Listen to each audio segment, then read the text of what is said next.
तो हमारा झुकाव हमेशा ऐसा रहा है प्रैक्टिकल नॉलेज की तरफ। तो हम जो हम हाई स्कूल गए थे तो उस समय हमारे को प्रोजेक्ट बनाना अच्छा लगता था, थर्मोकोल को काटना, इस तरह के मॉडल्स डेवलप करना। जी जी आप जी। लोग भी किए होंगे शायद। आप और लोग आप वो दूरदर्शन टाइम। पहली बेंच बैठने वाले बच्चे थे या लास्ट बेंच बैठने वाले बच्चे थे? नहीं, एक्चुअली में हम बीच में बैठते थे। अच्छा ठीक है। जहाँ सबसे ना ही बेस्ट व्यू लास्ट आता। कह सकते हैं। ठीक है। जहाँ ना ही लास्ट कह सकते हैं, ना ही फर्स्ट कह सकते हैं। एक्चुअली में मैंने फर्स्ट पे तो कभी बैठा ही नहीं, ना ही कॉलेज में बैठा, ना ही स्कूल में बैठा। हाँ, लास्ट पे मैं बैठता था। तो बैक बेंचर्स कह सकते हैं मिला जुला के। ठीक है। हाँ, क्योंकि हमारे जो दोस्त थे वो बैक बेंचर्स ही थे। हम जो एक आपकी मीडियम क्लास डायनेमिक का था। पर्सनालिटी है, आई थिंक वो बैक बेंचर एटीट्यूड से ही आती है, जो आपका मतलब बात करने का तरीका है और जो खुले दिल से अपने आप को प्रेजेंट करने की जो काबिलियत है, वो बिल्कुल। आई थिंक वो बैक बेंचर का इफेक्ट हो सकता है। क्योंकि उनमें आई थिंक हाँ, वहाँ वहाँ से ना एक्चुअली में बैक बेंचर से क्या होता है, वहां से सारी व्यू अच्छी से दिखती है। हाँ, मास्टर क्या कह रहा है, टीचर क्लास का माहौल बच्चे क्या कैसा है, कर रहे बच्चे हैं, इंटरेस्ट दे रहे हैं कि नहीं दे क्लास रहे। का माहौल कैसा है, आप वहां से ऑब्जर्व कर सकते हैं। बिल्कुल हाँ, बिल्कुल। और उसके बाद मान लीजिए हम इसलिए भी बैठते थे कि हमें टीचर क्वेश्चन पूछते थे और मारने के लिए जब छड़ी लेके आते थे तो तब तक में हम बहुत कुछ जवाब देने के लिए सोच लेते थे क्या बहाना बनाना है। हम्म। वरना फिर आगे बैठे हैं, दो चमाट लगा दे, बाद में पूछे क्या कर रहा है।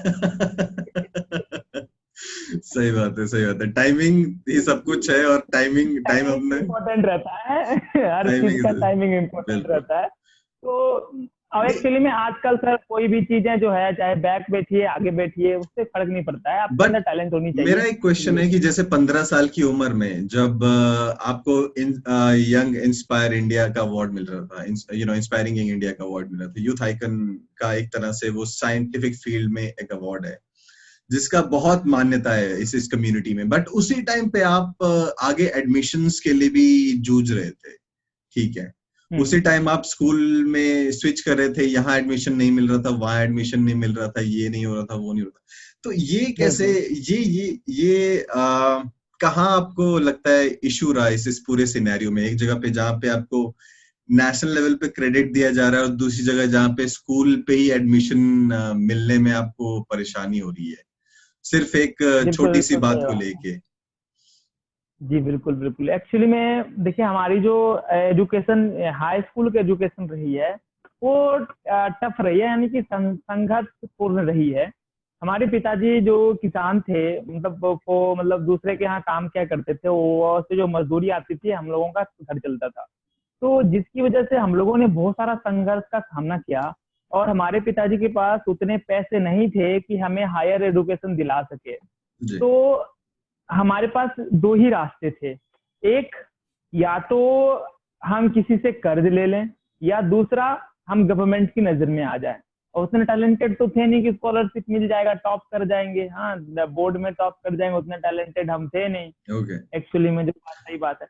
तो हमने दूसरा मतलब एक ऑप्शन। टैलेंटेड नहीं थे ना, वो एक एक परसेप्शन हो गया, एक नजरिया था उधर से देखने का, वो एजुकेशनल सिस्टम के हिसाब से टैलेंटेड नहीं होंगे हाँ, प्रॉब्लम। एजुकेशन एजुकेशन जो मांगता था नंबर, वो हमें बहुत कम आते थे। जी। वो अलग बात है कि मैं 10th में बोर्ड में डिस्ट्रिक्ट का टॉपर बन गया, नहीं गलती थी। बट ओ 10th के बोर्ड में डिस्ट्रिक्ट के टॉपर भी थे, ये तो फिर यार आप ये तो ये दो बातें हो गई एक साथ। एक तो आप इनोवेशन भी कर रहे हैं, डिस्ट्रिक्ट के टॉपर भी हैं, बट फिर भी 11वीं 12वीं में एडमिशन में इतनी दिक्कत हो रही है, मतलब जी बिल्कुल। आज के ये समय में सर सबसे बड़ी बात क्या है ना, कि आपके टैलेंट को बहुत कम लोग पहचान पाते हैं। हमने भी वो झेला है कि मतलब हमारी जो इमेजिनेशन पावर थी वो बढ़िया थी, नहीं, वो लेकिन जब हम लोगों के प्रिंसिपल पास जाते थे। या टीचर, मुझे समझ नहीं आ रहा उनका आइडिया क्या होगा कि इतने ब्राइट टैलेंट को जो बोर्ड्स में टॉप करके और इंडिया का सबसे यंग साइंटिस्ट आपको का अवार्ड लेके आया है, आपको और उसको एडमिशन क्यों नहीं मिल रही है, मुझे कोई आइडिया नहीं है। वो कौन सा स्कूल हो सकता है जो ये एडमिशन डिफाइन। दे, एक्चुअली में क्या करते हैं ना, कि एडमिशन देते थे, जी। कुछ समय पढ़ाते थे, फिर बोलते थे बाबू इतने महीने पढ़ लिया है, इसके पैसे लाओ। अच्छा। ठीक ठीक है। है। हाँ। ठीक है। अब हम लाए तो लाए कहाँ से। जी। हाँ, भरोसे विश्वास के दम पे जाते थे। और हमने 10वीं के एग्जाम में, एक्चुअली में मैंने 33 एग्जाम को पास नहीं किया है, मैंने उसमें असफलता हासिल की हुई है। जितने अच्छा। भी हमने दिया, मतलब मैं हमारे साथ ना इसको लग कह सकते हैं, मैं पढ़ने में ठीक था, मतलब पढ़ाई करता था, एग्जाम देता था, लेकिन हम्म। पता नहीं पास ही नहीं करता था। हर समय कोई ना कोई जो प्रॉब्लम आ जाती थी। अच्छा, हाँ, अब इसमें से अब हमारे पिताजी भी जो है पैसे भर भर के, हमारे फॉर्म को भरने में पैसे लगते थे, कोई भर भर स्पेसिफिक के पेपर परेशान थे हो जो गए थे। जिनमें दिक्कत आती थी, कोई सब्जेक्ट थे खास जिनमें ज्यादा दिक्कत थी, या एक्चुअली ओवरऑल? नहीं नहीं, बिल्कुल बिल्कुल बिल्कुल बिल्कुल, हमारे सारी चीजें सही थी। हमारी मैथ्स बढ़िया था, मेरा क्या नाम है वो बढ़िया था, क्या कहते हैं, साइंस बढ़िया था।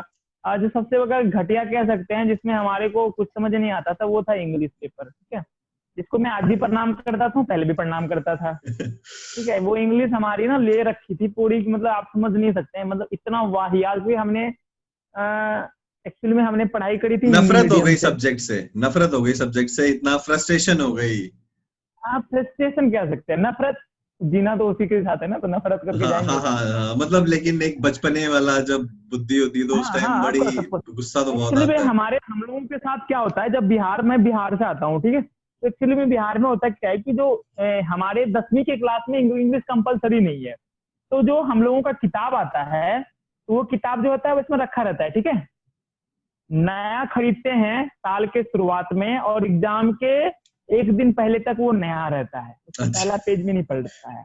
अच्छा। हाँ, ठीक है, ये इतना ज्यादा हम लोग इंग्लिश पढ़ते हैं कि वो किताबें नहीं रहती है, ओहो, आप समझ सकते हैं, इतनी क्योंकि डेडिकेशन और इतना हमें, ध्यान से रखते हैं उसे।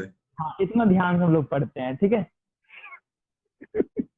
उसी का खामियाजा भुगतना पड़ता है आगे जाके, ठीक है। तो मैं हाँ। दर्शकों से अनुरोध करूंगा कि जो भी इंग्लिश को थोड़ा नजरअंदाज करते हैं, वो प्लीज प्लीज थोड़ा सा बेसिक नॉलेज रखिए। नहीं तो उसमें हाँ, वरना आपकी नहीं भी तो हमारे, गलती नहीं है, अगर वो शुरू से आखिर तक खाली रखी जा रही तो क्लास में कोई तो खुलवाता ही होगा, किसी को तो खुलवानी चाहिए। आई थिंक क्लास के अंदर तो